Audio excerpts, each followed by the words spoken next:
Yo, what's good, everybody? It's your boy Slim, aka Mr. Different, back with another video, and today we're going to take a look at Studio One version 4.5, one of their biggest updates that they've done, I think, ever at this point. I think it's even bigger than version 4 itself.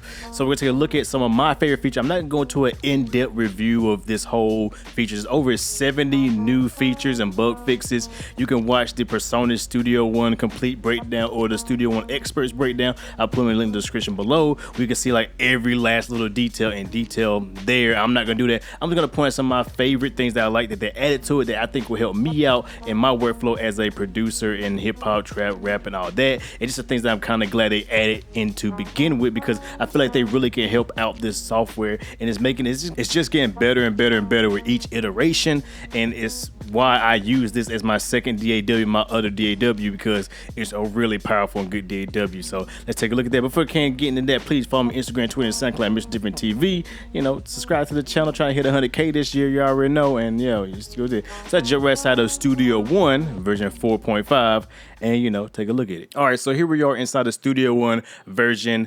4.5. Now it does look kind of similar, but a few little changes. And like I said, I'm gonna go over the things that I really like that they added to it in no particular order. I'm just gonna go over what I've really liked. I watched the whole reveal and all that, and these are some things that I'm really glad that they did. So the first thing that's kind of a big change, but it's not gonna be nothing super noticeable at first, is that the software is now 70% better optimized. So if you use a lot of multi GPU or multi CPU plugins, Contact, different VSTs, their default stuff, it should be now better optimized for your system. If you're on a lower end system, it already ran good for me. I know people were having issues with it, but hopefully now with this version, that it should be a lot smoother for you at the end of the day, and should make everything a whole lot easier for that. Now, a first and a big improvement that I'm glad that they made, and they should have been did this, but they did this in this one. It is, you go to the actual the browse button right here. You go to home. If you look right down here, there's not a full plugin manager. Thank God. So just like FL Studio's plugin manager, Studio One has its own right here. You can go through and you can organize stuff by VST type, vendor type, different brands, stuff like that. You can update your plugins by just clicking that right there. You can restart your blacklist right here. So no longer do you have to go up in the file and the preferences and reset it, then close Studio One and open it back up to rescan. You can do it right here, right now. And it's just, it saves a lot of time. And I'm so glad they added plugin manager. Like every DAW needs a plugin manager. And I'm glad Studio One finally has a plugin manager of its own. It's gonna be really useful and really good. I'm looking forward to adding more VSTs to my collection and easily sort through them and have when I want to show up and don't want to show up and all that kind of good stuff. So that is dope. The second thing is the new input monitoring or input gain. I'm seeing what they call it, what they actually call it, because I don't want to input controls. So basically what that is, it's basically going to get rid of mix tools. If you know what mix tools is, it's just a way of using trim and phase revert, phase invert, or polarity switch, whatever you want to call it. It's just a way of doing that inside of a plugin inside of Studio One. Now, if you go right here to the ratchet tool and the wrench tool and you click input controls, now you have this right here. You pretty much have a mix tool on every single channel. Why this is a good addition right here is because now if you're someone like me, say you're about to record somebody, get your inputs, you can trim it right here from the actual channel coming in. So therefore, you know, if you're running plugins, so you can't run plugins inside Studio One, I'm gonna make a video on how to record with plugins and print them and all that, because I do it all the time. You can now do that, and you can now control the input. You can now phase invert it. So if you're using two different microphones, you can now phase invert. It's gonna be good for me because I have a video coming up comparing condenser versus dynamic microphones, and I'm gonna have to phase invert it so they don't cancel each other out, and I can do it right there from the channel going into my DAW, which is dope. And also, like I said, it's on each individual channel now, so now you can trim stuff right there, and it's just gonna be easier to set stuff up and get your gain staging right. It's dope, which leads to our next thing, which is the pre-fader monitoring. So what this basically does is you're pretty much controlling the fader pre-sync, or I think before or after the recording. I can't think. I think it's before the fader hits it. So say, for example, like me, I like to mix low. I like to turn all my faders down and then bring them up one by one. You can do that now, and if you turn on pre-fader, so let's just play this one. Let's just play this little sample I'm making right now. Working on a new sample pack coming soon, so be on the lookout.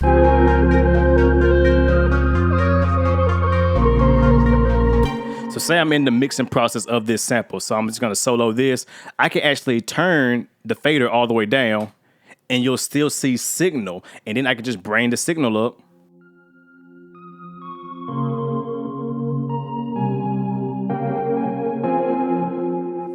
And let's say if it's coming in too hot, I can actually use the trim control to get the right gain staging right there. That's going to be a huge thing for people who mix from bottom up or top down or however you want to call it, or mix and load. That's what I call it. It's going to be a huge game changer, a huge time saver right there, because that feature right there is going to be something I'm going to be using all the time, and I'm just going to be going ham with it, and I can't wait to use it more and more and more. That's just how I mix, and I'm glad they added in there. That's just a dope feature. Another feature that is really dope that they added here is now a one-button sidechain. Yes, one button sidechain, and it's super easy and super simple. I'm gonna show you how to do. So before, in the old version, to do a sidechain, you would have to go in here to the scene, click here, go to sidechain, and then sidechain it, and then go to that sidechain channel and put your compressor and just do all kind of crazy stuff. But say for example, I want to sidechain. Let's see. So I'm gonna put a compressor right here. I'm gonna throw a compressor on my bass guitar, on my bass drum. So here's my bass.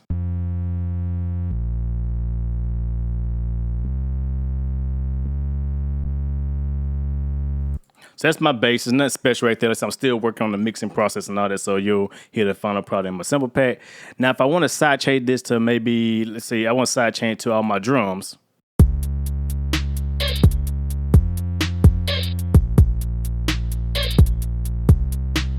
So I want to sidechain it. All I got to do is click right here on sidechain, there's a little button.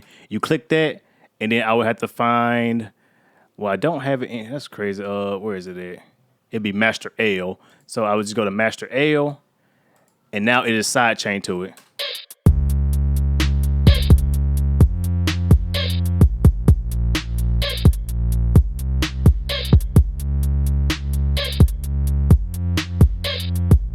So if you're a sidechain person like me who like to sidechain their kick to their bass and all that kind of stuff, 808s, that's going to save you a lot of time. It's easy, and it automatically sets the sidechain up for you. All you got to do is control the compressor. It sets it at maximum volume in the scenes. So if you go to the scenes on this channel right here, you see it's already set to 0 maximum volume. It's that simple. I mean, it's that easy to do sidechain now, and I'm so glad they did that. I want to see a lot more DAWs. I think the only DAW that's that quick with is FL Studio, sort of, kind of, but it's good to now put a one button sidechain, because I like the sidechain a lot. If you're an EDM person, you can do the same thing. I mean, you can sidechain your kick to your, to get that swelling or pumping effect.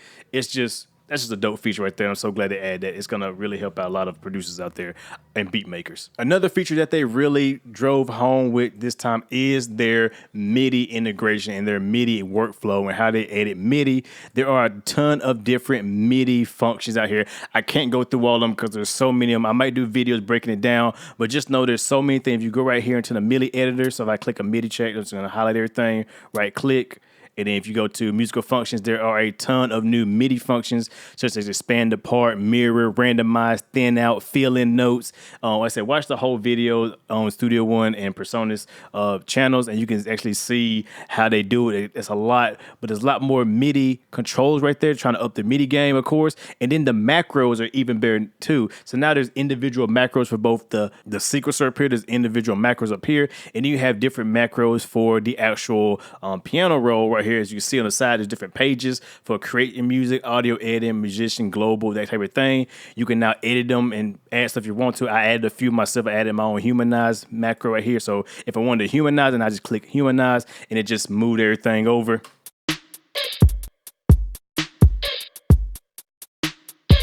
And just gave it a little bit of a movement there, and it's just dope. It's gonna be easier and faster to do stuff with MIDI, especially if you're a click-in producer, because I know there's some out there, people who like to quantize stuff and not quantize and blah, blah, blah.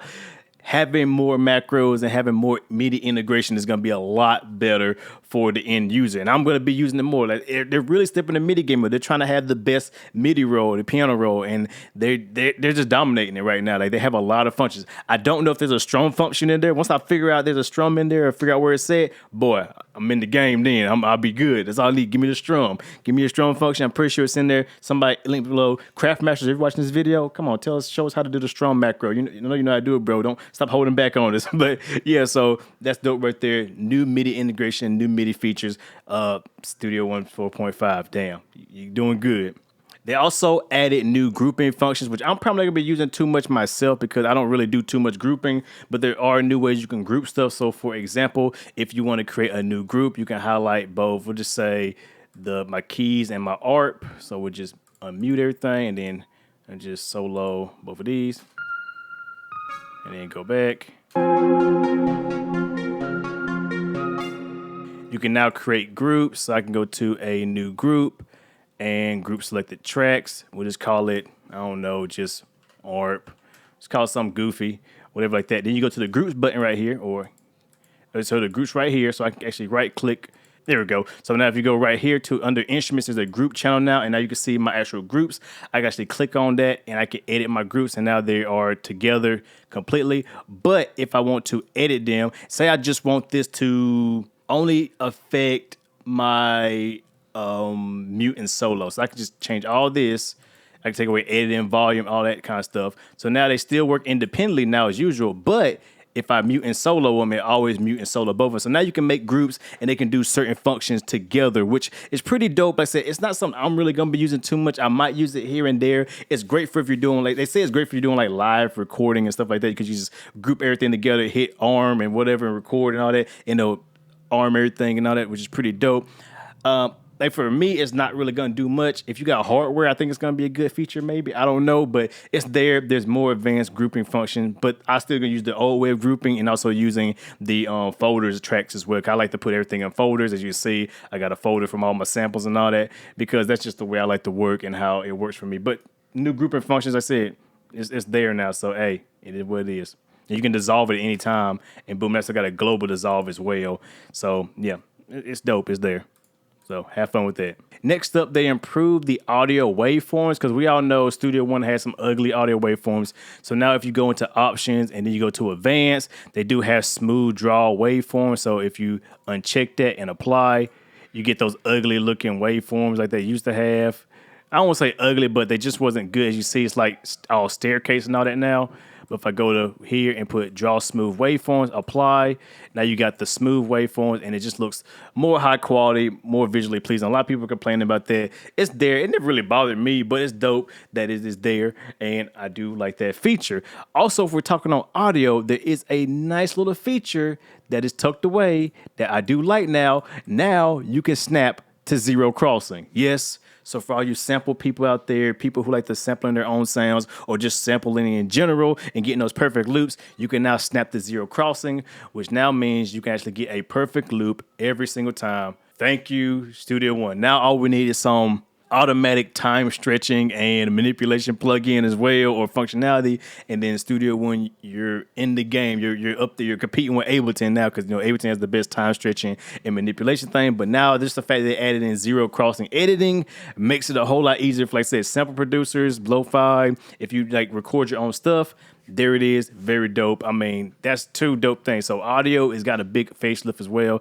And I'm so glad, because, it's just making it a bigger and better powerhouse for audio recording. And then my last thing that I'm going to look at is just talking about importing and exporting audio, because they got a new import export thing. They also got a new plugin for $50 called the Batch Converter, where you can actually take in different stems and stuff that you get sent from people and convert them to different formats and stuff like that. It's an extra add-on, costs $50. I might look into it myself, because it's like something I can use, because like I said, when people send me stems, they're always jacked up, or this is not solo, this is stereo, and it's a headache, and I like to be able to control how everything works. So that's something to look into as well. So I'm looking at that, and when I get a copy of it, I'll do a review on it.